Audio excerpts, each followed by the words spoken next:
I've pulled out my like a good old-fashioned L-shaped chair here. Well, it's not really ideal because it's leaning back a little further than I'd like, but like the more your chair could be in an actual L shape, the better, as opposed to sort of reclined as this one is. But the most important part is that this part here is as level as possible, so that it's not contoured too much. It's not leaning back, it's not leaning forward. And if you have a chair that's already heavily orthopedic, heavily cushioned, then you would want to think about that chair kind of like an orthotic, and a very simple L-shaped chair is more like going barefoot. So you would want to very gradually shift to less and less supportive seating, so that you're asking your body to support itself, as opposed to asking the chair to support your body in a very passive way. So for example, if I use this chair and I sit right near the back, my body can kind of like tuck under so that I'm sitting more on my tailbone.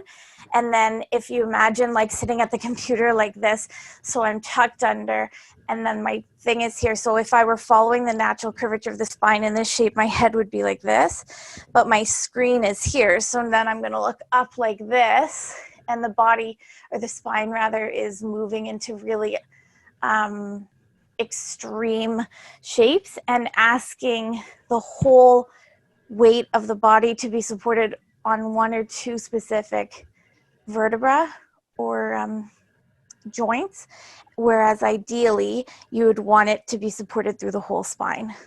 So one of the things you could do that's really easy is, as often as possible, slide more to the edge of your chair so that you can pull back on the fleshy bits of your seat, and it feels kind of like I'm sitting more on the top of my thighs, on those bony parts where the bottom of my seat reach the top of my thighs.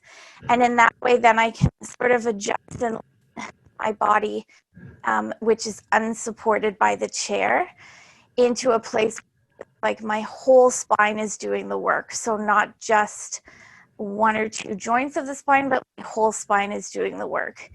And once you're in that place, then you can adjust the height of your monitor so that your eyes align with the monitor, so that you're more likely to be comfortable staying in this place. And for myself, for example, there's a couple of things that I do so that I can try to support as I'm transitioning from a really heavily padded chair to a more natural chair where I'm using the strength of the body. So I've brought with me one of my, this is just like a towel that we use at home. So what you can do is take a towel or a blanket and kind of roll it so that it makes just a little bit of like a hot dog shape here. And when you're seated in the car, or when you're going to be sitting for long periods of time, like at the desk, you can bring that behind your back. So ideally, I'm bringing it behind my back, like lower than my shoulder blade tips. So imagine, here I'll bring my little skeleton strong. So imagine like where the rib cage, the bones of your rib cage are, you'd kind of want to bring it, see how the spine is naturally curved in this shape anyway. Maintain the curvature like in this direction, as opposed to when you round the spine and the spine moves like into this flexed shape, this curved shape. So you can bring the towel right where the spine starts to change curvature, which for most people is just kind of where the rib cage, you can feel your rib cage ending, and you can bring the roll into that space. Or if you tend to roll forward, another thing you can do is bring the roll. So I have to back up so you can see him here. So this is where, right where the camera angle ends, is like where the top of his, or where the base of his skull is. So you can bring it like base of the skull, and it'll actually end at that place where the rib cage ends. So that tends to be where I keep the towel, and that encourages me to kind of keep my shoulder. I have to stay upright in order to keep the towel between me and the chair. So it encourages me. It's like a little gentle reminder to stay in that tall spine and not let my spine round, because if I do let the spine round, I'll lose the towel. So that's a nice sort of trick that I use to keep myself in that upright shape, and it feels a little more supported because there's something between you and the chair. And there are products that you can buy that are in that shape, but again, you can simply use a rolled up towel or blanket and it works quite well. Excuse me. And the second thing that I always keep around my desk to help me to maintain like healthy tissues is just a simple, this is a yoga tune-up ball from Tune Up Fitness. You could use a tennis ball, you could use a rugby ball. Is it rugby? No, that's not right. Lacrosse ball, excuse me. Or if you don't have anything else, you can just kind of use your fists. And you would, so either if you don't have a ball like that handy, you can use your fist and just kind of massage into, I'm gonna move my microphone here so I don't massage my microphone. So you're just gonna massage into your chest here. And you could do this as often as you'd like. So if you're on a call, for example, you can do this, turn off your video maybe, and do this while you're on a call into the underarms, up into the chest and into the shoulders and up into the neck. So this is like a little, it's a little bit of a stimulus for your tissues. It'll help to free up any adhesions or tensions that have formed across the chest. And that tends to be a big factor, a big contributing factor in keeping people in that rounded forward posture, because as you round forward, the muscles on the chest become sort of tight. So rolling it there, and when you're not rolling it in your neck and in your chest, you can just put it on the ground and roll it in your feet for, you would have to tune into my masterclass I'm going to do about feet, but for a variety of reasons, you can trust me that the feet are a amazing resource for us to stay engaged. And so when they're not getting that stimulus that they need, rolling a ball is a great way to kind of wake up the sensors along the feet that tell you what's happening with your gait in the world around us. And it's the first point of connection for so many other fascial lines that it's just a really great idea. And why not? You're sitting at your desk anyways. So so I like to sort of try to have external reminders to do really three things. So if there's something that happens in your workspace that happens every day, so maybe if you're somebody who still gets a lot of phone calls in a day, you can use every time the phone rings. If you're not, you could use an alert, like every time that you get an email alert, or every time you get a text message alert, or every time that just something external. And if there isn't anything that comes to mind, you can simply set an alarm to go off once an hour. There's lots of apps you can download that will allow an hourly alarm to go off. And so one of the alarms would be like to check in with your posture, where you like, so every time it goes ding, I slide myself to the edge of the chair, I rearrange my posture, and to be sure that I'm trying to use as many of my inherent deep muscles to support myself in a neutral spine, or the natural curvatures of the spine. So it feels like all of my spine is doing the same work from the top all the way to the bottom, from my head all the way to my tail. If the phone is ringing, all it is I'm going to let it ring just one more time. Like the phone rings, hello. So just like the phone rings, you sit up, you take one breath, hello. And so the breath is quiet. It's in and out through the nose if possible. It's effortless. And when you're in that shape where you're maximizing the potential for space, it ought to be a lot easier to take easy breaths. So this is a great thing that we can do to support our nervous system as well. So something that tells me to like adjust the way I'm sitting, or check in with the way I'm sitting. And if I'm like, once I'm like, check, I've got it, then I'm going to notice my breath. And even just one smooth, easy, soundless, it's not like to pause and notice your breath is a great exercise for our nervous system, which like we need our nervous system, we need to be in that like rest, digest, repair state as often as possible so that we can continue to be our strongest and fight off any illnesses that might come our way. And just to maintain our sanity in this very chaotic time. So maybe every time you're on a conference call, maybe while you're checking emails in the morning or going through Facebook, something that's going to be your reminder that this is your like massaging chest time. There's no, you know, way that's the right way or the wrong way to do it. It's just a really simple something that you could do on an ongoing basis. There's very few people I can't imagine somebody overdoing the massaging of the chest. So go ahead and do that as often as you'd like. And then when it comes to simple stretches that you can do at your desk, I'm going to show you just a really easy 5 or 10 minute little thing that I like to do and I sometimes do like one thing like throughout the day. I'll do it as opposed to sitting down and doing all 10 minutes. The more that you can find ways to move and stretch your body, the better. These are just some of the ways that I find are most helpful for me. So the first thing is to try to find, ideally you're near a window. And because we look at a screen and our eyes are in this like very limited range, and then very limited range this way as well, the muscles behind our eyes can get really tired. So I like to start from head to toe. So starting with your eyes, the first thing is to find a place where you can look as far as possible. So this gives your eyes an opportunity to the eye muscles an opportunity to kind of rest. So if I go to my window, for example, I can look out the window, look at the furthest thing you could possibly see, and just let your eyes settle upon that thing, ignoring everything that comes into your vision between here and there.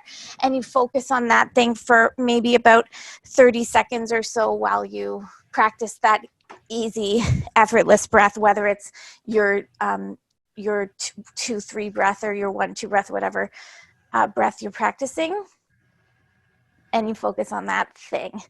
And then the second thing is eyes on a clock. So you could do this with eyes open or eyes closed, but you want to imagine the face of a clock in front of you, and your eyeballs will actually go up to 12 o'clock, and then 1 o'clock. So you're going as far over as you can. 2 o'clock, 3 o'clock, I'm looking as far to my right as possible. 4, 5, 6 is like straight down. 7, 8, 9 as far to the left as possible. 10, 11, 12, and then go back the other way. 12, 11, 10. Giving, like, I took off my glasses intentionally so that I could give my like the backs of my ears a little rest. I could give my nose bridge a little rest. So that is what I tend to do with eyes, because they're so important, and they're really heavily used in a specific way during the day. So then the second thing I like to do is, if you sort of sit back, this works in my chair because the back of my chair ends where my shoulder blades end. So if it doesn't work in your chair, you could just stand up, and I'm going to open my arms as wide as possible so my elbows are straight. And ideally, you really want to notice that when you bring your arms out, the weight isn't being supported by your shoulders. So think of pushing that out so you're really using that like under part of your arm to support. And then once your arms are extended long, I'll just show you with one hand, but you'll do it with both at the same time. You'll spread your fingers as wide as possible, and then flex your hand back, trying to keep, your fingers will naturally curve, and you're going to try to push out against that curve, and you'll likely feel a lot of sensation through your arm, which is normal and totally fine. So you're going to do both arms at the same time. We'll open up, fingers wide, flex. Keep the elbows straight, and you're going to hold that for about 6 seconds, and then relax, and then you'll do it again. So out, one, finger, heels, or rather palms of the hands, push out, fingers nice and wide for about 6 seconds. And you do that seated. The only reason, well, you can do that standing, but the only reason that I stood up was just to show you. And then I'm going to back up just so you can see me a little bit better. So then you're going to come into seated forward fold. So with, I'm going to back up even more. So if you're going to be working, doing stretches and things at your desk, I do recommend that you have non-slip footing on the bottom of your chair. And if you don't, then you bring like a little yoga mat or something underneath your desk, or one of those support mats underneath your desk, so that as you start to move, the chair doesn't move and you fall. So here I'm going to sit up into that neutral spine, take my legs wide so you can move your belly to the inside of the legs, starting off leaning forward onto my forearms. So here is like the equivalent of a flat back shape, so you get a nice stretch in the low back. And when I'm doing this, sometimes I like to kind of stretch, bring one shoulder down and look to the left, bring the other shoulder down and look to the right, just to kind of, I feel like I'm sort of stretching out of my low back when I do that, and I'm keeping the spine really straight. And after doing that, whether you're still or whether you're twisting for a couple breaths, then I'll just ragdoll the body forward here, so it's like the equivalent of a standing forward fold, and let my head really drop. And you can clasp your hands around your elbows, or you can let them hang. The most benefit I find in this pose is like, what is it called? Anti-gravity, kind of the traction in the neck. So if you can really let your head go, you might experience that bit of sort of like extension traction in the neck. And then when you're coming up, you can use your hands to walk up your legs and roll yourself up towards a seated shape. Coming up to seated. From there, still sitting towards the edge of the chair, you can reach back and hold the chair with your right hand. Take your left hand over to your right leg and kind of come into a little twist. So you ought to be able to do this twist without like pulling on the chair, but you do have that option to support the weight of your arm. So you want to think of pressing back with the left hip to twist further into the right, maybe opening up in the neck by bringing the head around as well. And then we'll do the same on the other side. So the left hand goes back, the right arm goes across, and I'm not using my legs or my arms to pull me around. I'm just resting them on my legs. Think of sending your right hip back so that your left can spiral around, your left heart can spiral around. And then back to center again. So then after that, so then we'll take, I'm going to face you for this one. We'll take the left ankle and bring it on top of the right ankle. If you're able to, it's on top of the shin. Or if it can make it all the way to like on top of the thigh, that would be ideal. And you're still sitting on the sitting bones. And I'm not pushing down I'm just resting my hands on my leg. And you're going to think of driving your knee down. So it's really moving your thigh down towards the floor. And from there, you can, if you want, just sort of gently lean forward to get a little stretch into the hip. And again, you'll hold that for about 6 seconds before coming back up. And then move into that again for about 6 seconds. And then back up. You can slide that left leg down. We'll switch, so right ankle over ankle, or ankle over shin, or if ankle can make it all the way up to ankle over thigh. And you can straighten your left leg a little bit to make that a little more accessible if needed, keeping it to that right leg, keeping your foot flat on the floor. And if you would like more of a stretch, your foot will actually go higher. So you'd place your foot on a little bit of a step. If you have a book or something, you place your foot on. And then think of dropping your right thigh down to the floor. And if this is not quite at a 6 or 7 out of 10 in terms of sensation, starting to hinge forward to bring it a little into your hip. And hold that for about 6 seconds while you breathe easily. And then coming back up, and you'll repeat it again, coming forward. And then back up. and then sliding that down. I want to turn sideways on my chair. So in this place, I'm trying to get a little bit of extension for my leg. So I'm going to bring one leg. My tricycle's in the way again.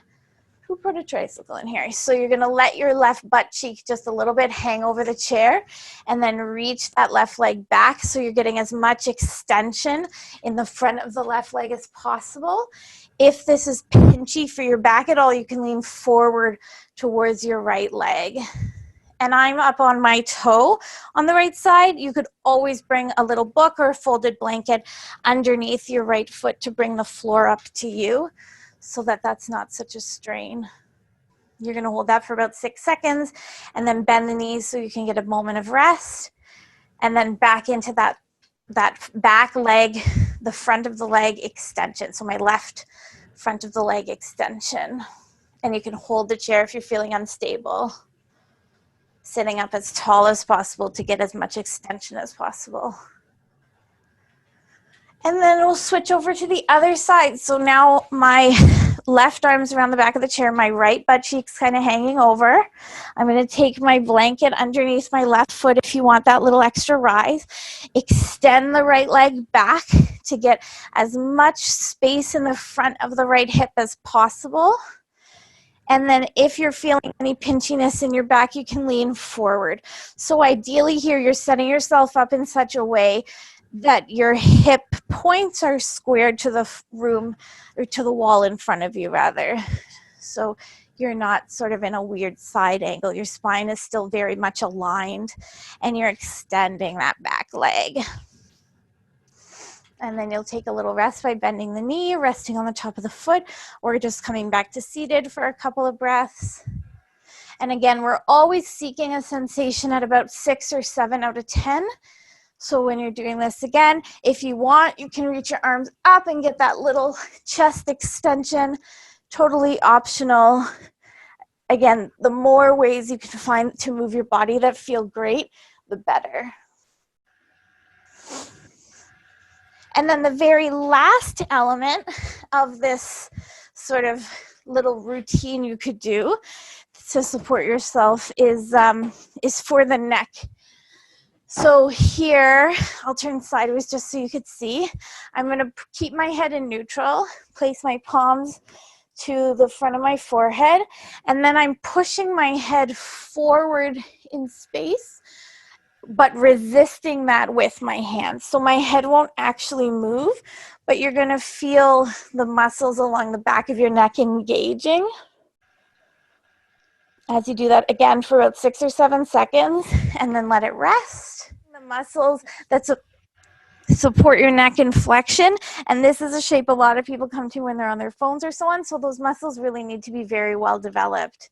So once you do it twice with the front, you're going to come to bend so my spine is aligned. I'm going to bring my right ear to my right shoulder as far as it'll naturally come on its own.